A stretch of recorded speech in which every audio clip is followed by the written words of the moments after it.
Bom dia. Quando ele vê alguém ligar, matar um. Tá indo não. Tá rodando. O Zoom tá indo. Bom dia, Amanda. Falou comigo aqui. Beleza, amores? Gabriel não. Tá ficando aqui. Então, mais tarde calma. Gente, a gente vai dar continuidade ao nosso assunto, tá bom? Hoje com tia Eduarda, conhecida como tia Duda, tá certo? Ela que vai dar continuidade ao assunto junto com a gente. E a gente vai trabalhando hoje no que estava a prova de atletismo, né? Estava a prova de pistas, né? Agora a prova de campo e vamos dar continuidade a esse assunto. Alright. Fazer as coisas com cuidado. Só tem esse pessoal mesmo. Tem mais... Pegar na ponta e virar. De novo, caiu. Vocês estão conseguindo me ouvir? Eu tô, cara. Vou começar, então. Beleza. Pode esperar aqui, esqueci. Pronto. Peraí, Vicente, tia Duda. Tá, Bom é dia. para esperar? 1, 2, 3, 4, 5, 6 alunos, é isso mesmo, né? Afe Maria. É porque demorei para abrir a sala, Tomás. Eu abri pelo celular, porque tá sem internet na escola. Eu entendi. Quando eu entrei, eu escutei. Acho que o povo não viu que estava fechada. Aham. Pronto, vamos dar mais uns 5 minutinhos, Duda, para ver se o pessoal, né, resolve voltar. Oh, que pena, não está pegando. Vou voltar para dormir. Tia Carla! Oh, saudade da senhora. A senhora me abandonou. Estou sempre chamando vocês. O 7º ano não quero saber, não. Mas me abandonar não pode, não, tia. O 7º ano para lá. Todo dia eles reclamam disso. Você não abandonou, você abandonou. Eles falam, cadê a tia Carla? Tá aí? Hoje não. Ela abandonou a gente. É um drama. Amo vocês. Bom trabalho. Tchau, tchau, tia. Saudade. Ai. Acho que eu vou acender a luz aqui para ver se clareia mais 10 centavos.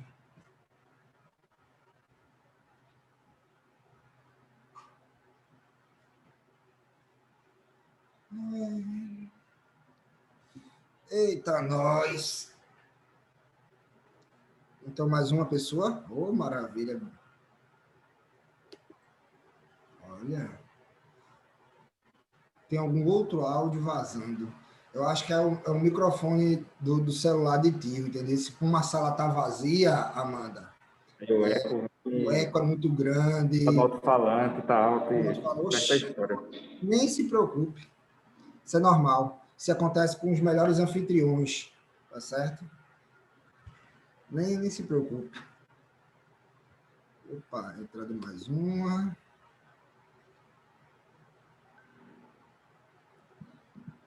Vamos embora. Quanto mais, melhor. 1, 2, 3, 4, 5, 6, 7. Saiu alguém, foi?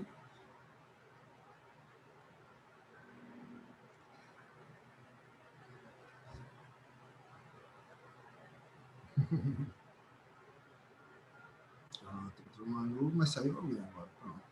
Luísa. Quer falar, Lu? Ela é anfitriã agora.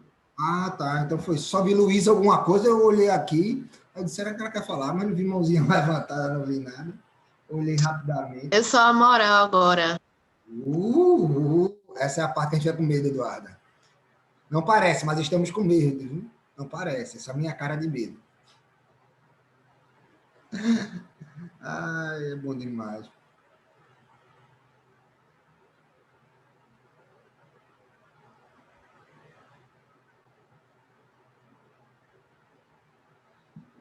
Eu ainda não abri o vídeo não, viu? Que vocês mandaram para mim, meninas. Mas a brincadeira eu acho que eu já sei qual é. Só pela descrição que você colocaram aqui. Você colocou aqui, Luísa. Tem uma sensorial que é muito interessante em relação a isso. Que é auditiva, que a gente vai... Né, que você, no caso, pelo jeito, falou o número, né, vai uma sequência, não é isso? 4, 8, mais ou menos isso, não é isso? Nesse caso, eles vão fazer em sequência, a gente vai dar o tempo e eles vão fazer 1, 2, 3, 4. Sendo que é memória, porque eles não vão ter como botar no chão qual é o número, e aí eles vão ter que saber onde é que está 1, 2, 3, 4.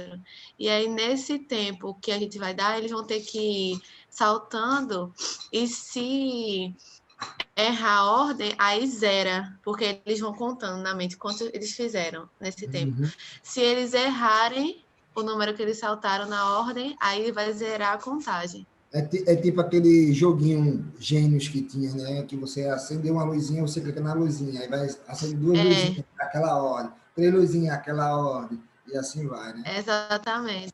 É muito interessante. Sendo que só com 4, né? Eles vão saltando e vão contando no tempo. Se errar, porque os números vão estar em diagonal. 1, aí o 2 vai estar em diagonal do 1, depois o 3 do lado e o 4 em diagonal do 3. Aí, se eles errarem, já zera a contagem. Aí é agilidade e memória também. Muito bom, gostei. Vou assistir o vídeo no nosso intervalozinho, mas eu já gostei. Achei interessante. Gente, já demos mais de 5 minutos depois que nós entramos, um pouco mais do que isso, né? Então, acho melhor a gente... Agora que eu vim notar, Tio saiu da sala. Por isso que Luísa virou anfitriã. Eu acho que a internet dele deve ter caído, que ele falou que estava usando do celular, né? É complicada a situação da internet da gente. A minha internet mesmo ontem, na minha aula da faculdade, eu tive que mandar o link do vídeo para os alunos por conta disso. Porque... Hoje a minha está bem lenta também, mas aí se travar muito, vocês avisam. Pronto, a gente estava fazendo o que eu fiz aqui, a gente fez ontem. Luísa botou o link do vídeo, eu botei o link do vídeo, não foi aqui para assistir. Pronto, a gente estava fazendo isso daí na faculdade.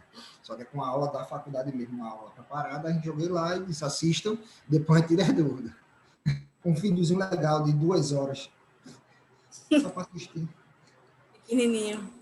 É um vídeo de 1 hora, cara. São 2 aulas ontem. Então, foi 2 vídeos de 1 hora cada. Meu irmão. E eu sem paciência também. A internet sem ajudar, mas deu tudo certo. Vamos lá. Tia Duda, vamos junto. Eu e a senhora. Vamos embora. Esse carrinho, Marcos. Deixa eu espelhar aqui a tela.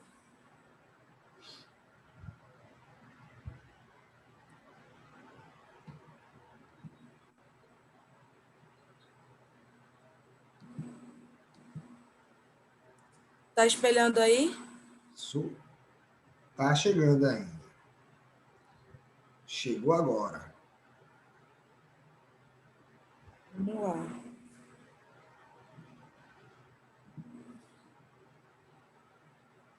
A gente já viu as provas de corrida, já viu prova de campo, já viu arremesso, lançamento, e hoje a gente vai ver prova combinada, que são os heptátulos, oficialmente, né, nas Olimpíadas, e o decátlo.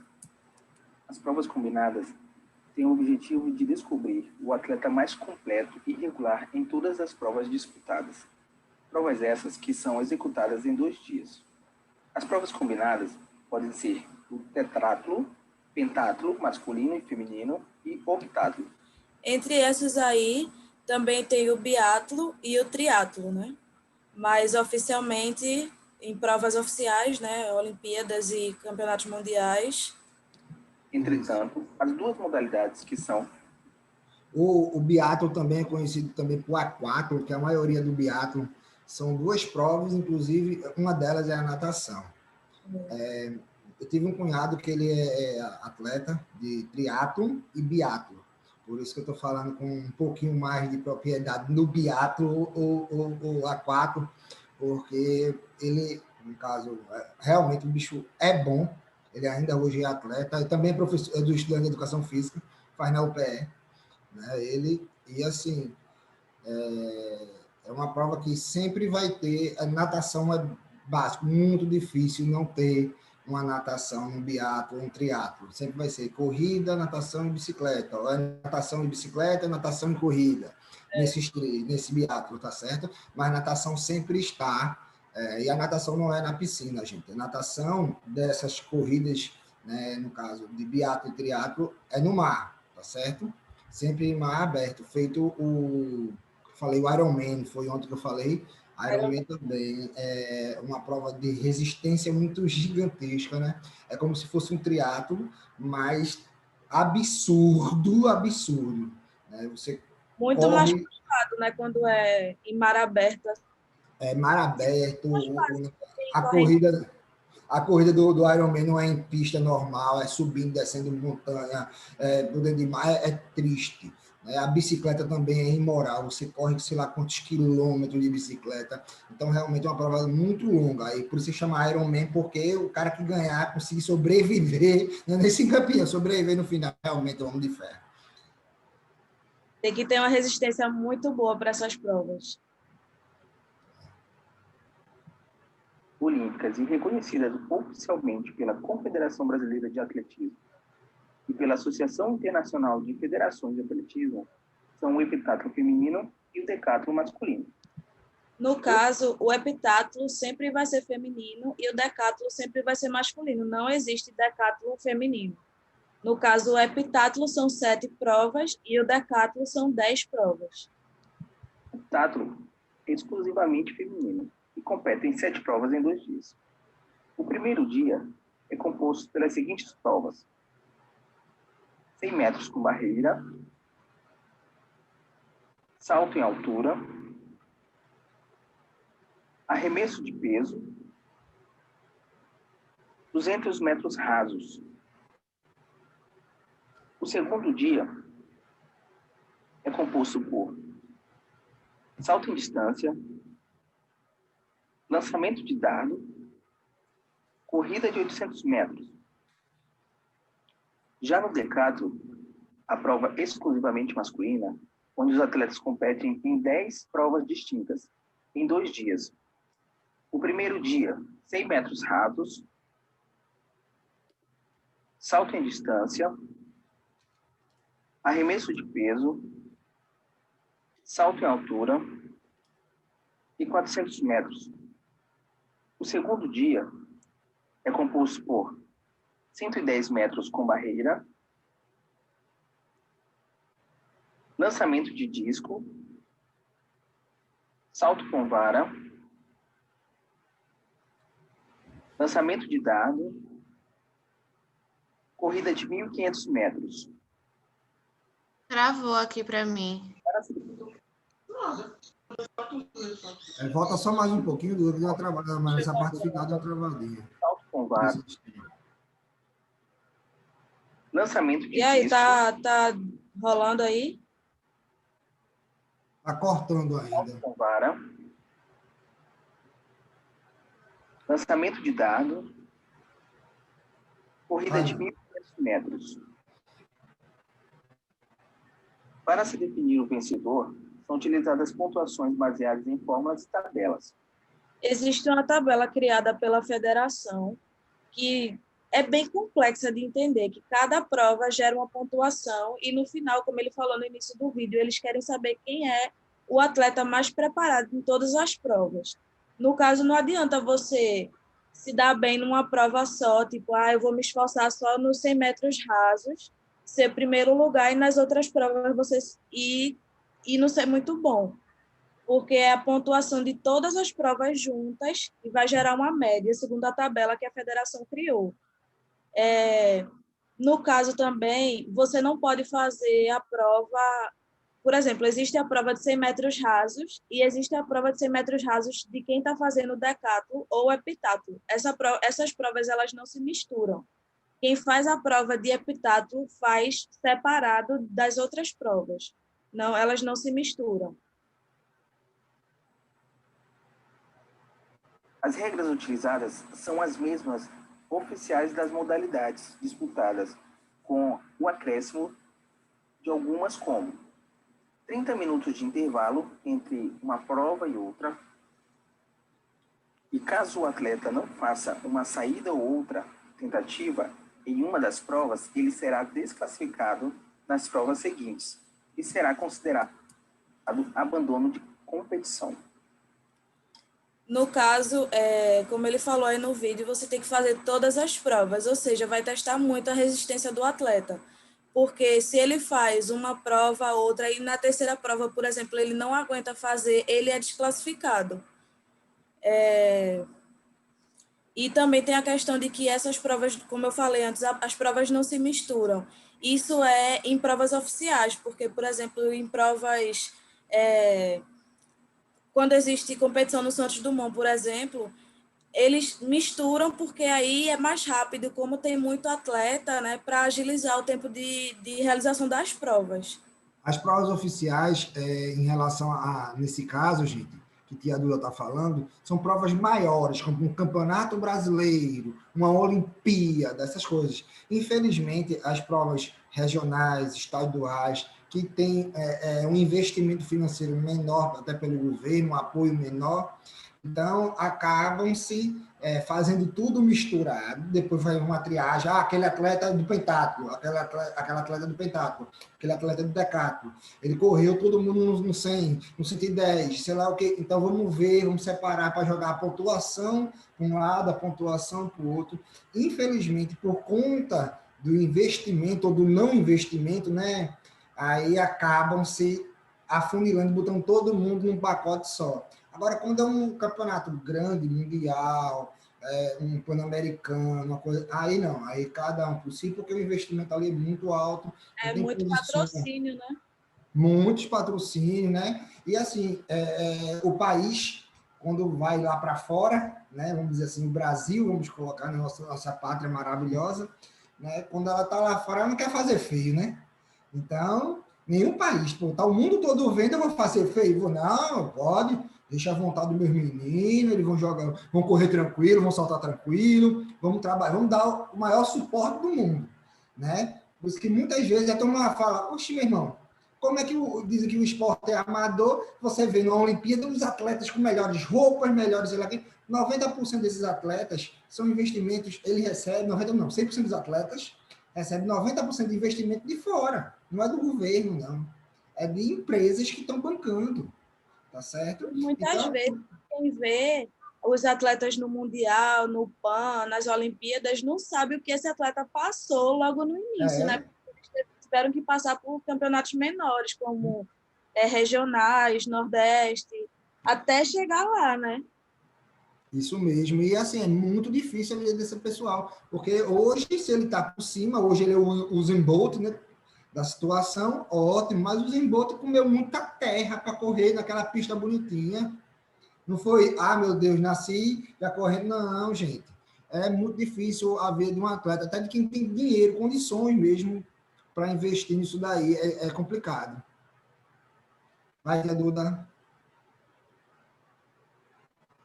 O decathlon e o heptathlon, por se tratar de provas combinadas, o treinamento deve conter estratégias bem elaboradas, tendo em vista que ambas possuem diversas provas que exigem capacidades físicas diferentes.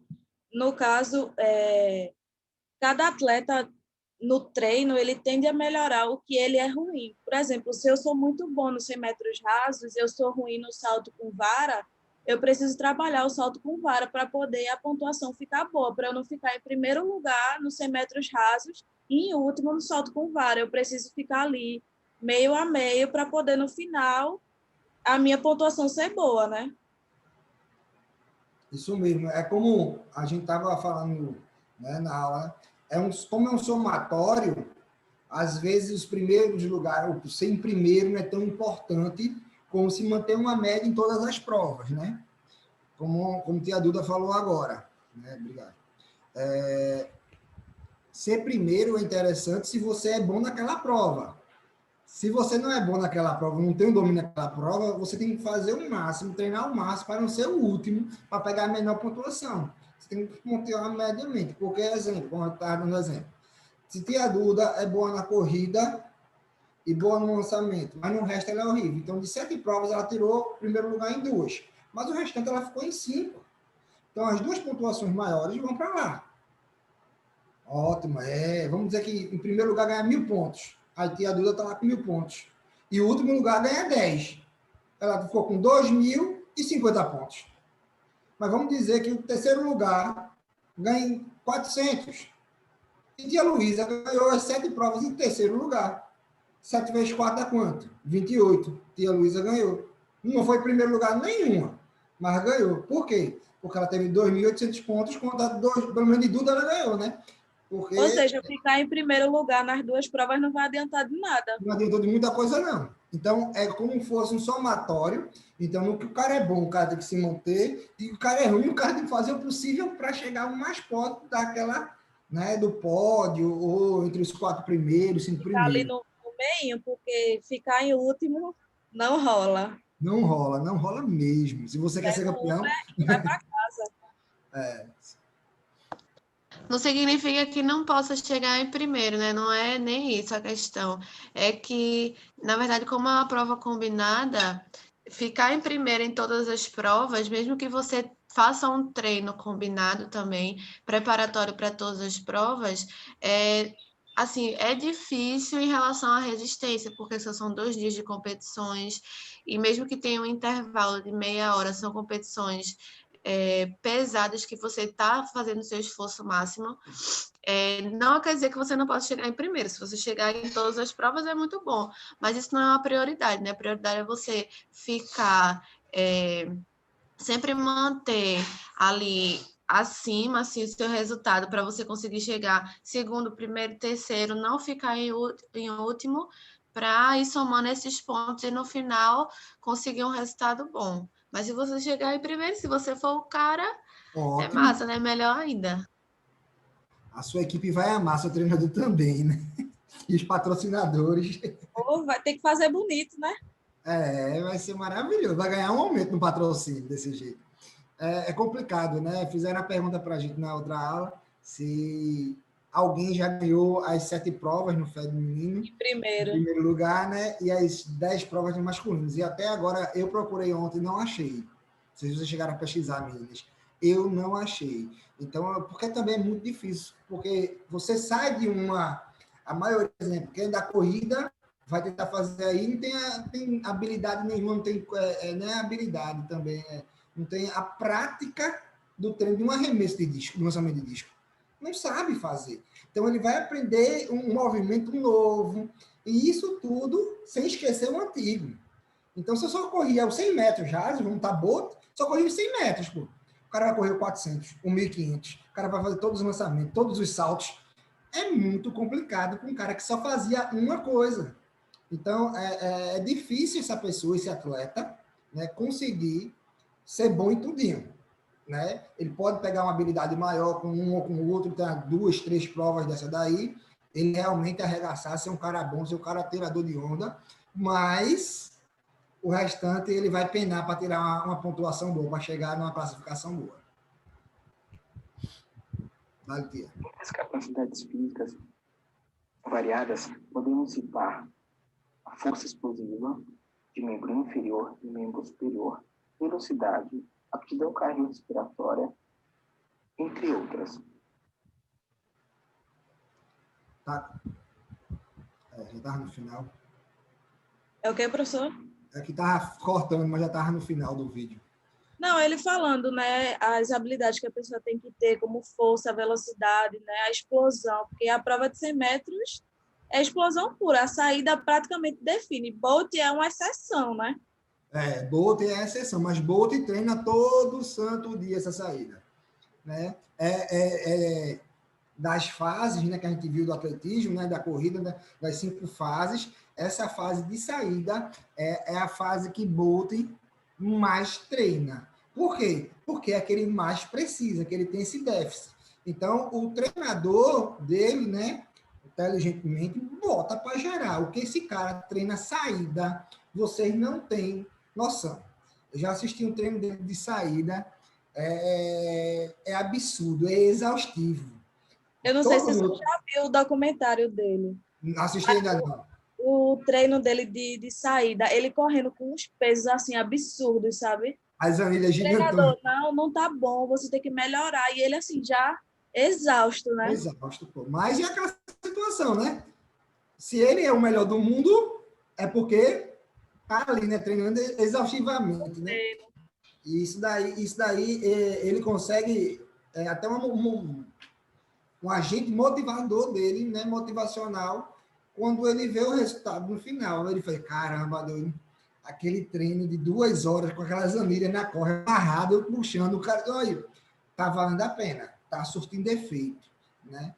Então, isso daí é muito interessante, é muito bom você ver da onde vem o atleta, né? Você vê a importância do profissional de educação física, de analisar todo o momento da corrida e dizer, o teu problema está aqui, no início. Só isso aqui. Quando a tua altura, quem mandou crescer muito, mamão. Se fosse anão, tu estava bem. Aí, pronto. Então, o cara vai trabalhar ali. Isso daí é a função do profissional, da equipe de educação física que está ali, né? Analisando, né? Diagnosticando e tentando resolver. Então, são 8h12. O vídeo termina aqui. Na próxima aula vai ter uma aulinha prática. Eu preciso que vocês separem um papelzinho com caneta, deixem do lado, um cabo de vassoura, se puder, se não puder, pode ser sapato também, e 2 pares de sapato. Aí, na próxima aula, eu vou explicar direitinho como é que vai ser. Não esquecendo que 2 pares de sapatos, pode ser sapato, sandália.